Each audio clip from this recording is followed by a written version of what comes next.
ओम नमो भगवते वासुदेवाय नमः। आज हम कार्तिक मास महात्म के 23वें अध्याय की कथा का श्रवण करेंगे।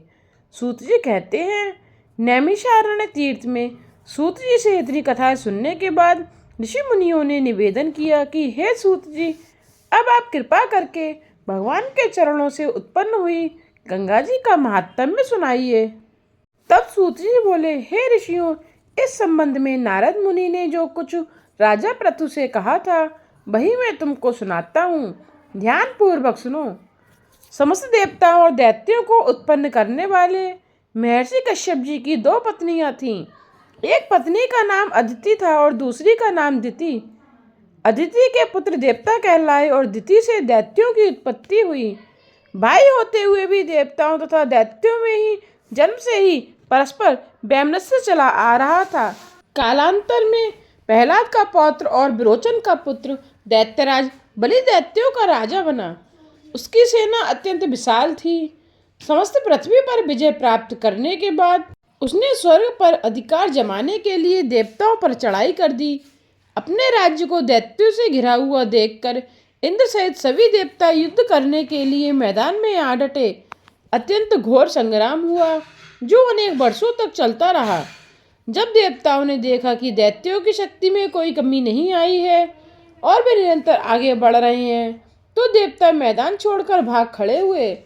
इस प्रकार दैत्यों ने स्वर्ग पर अधिकार कर लिया और बलि स्वयं इंद्रासन पर बैठकर शासन करने लगा। अब तो यज्ञ की हबीबी देवताओं के स्थान पर दैत्यराज बलि और अन्य दैत्य ग्रहण करने लगे।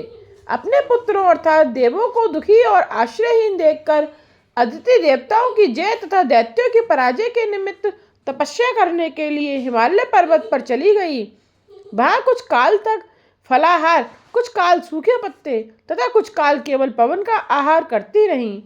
फिर पैर के पंजों पर खड़ी होकर भगवान का तप करने लगी। इस प्रकार अदिति ने 1000 वर्ष तक उग्र तप किया।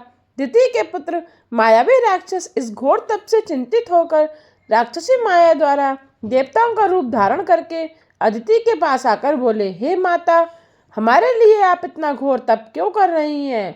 आत्मघात करना सभी शास्त्रों में पाप बताया गया है। हम आपका यह दुख सहन नहीं कर सकते। कोई भी पुत्र माता से विमुख नहीं हो सकता और न माता को दुखी देखकर सुखी रह सकता है। हे माता जी, शास्त्रों का कथन है कि जिसके घर में कल्याणकारिणी माता नहीं तथा प्रिय बोलने वाली पतिव्रता स्त्री नहीं, उसका जीवन निरर्थक है। अतः आप अपना तप छोड़कर हमारे साथ चलिए और हम पुत्रों को सुखी कीजिए। मायावी दैत्यों के इस प्रकार कहने पर भी अदिति समाधि से विचलित नहीं हुई। तब उन्होंने अदिति को मार डालने का निश्चय किया। इस कुकृत्य के लिए दैत्यों ने उस वन में आग लगा दी जिसमें अदिति तप कर रही थी।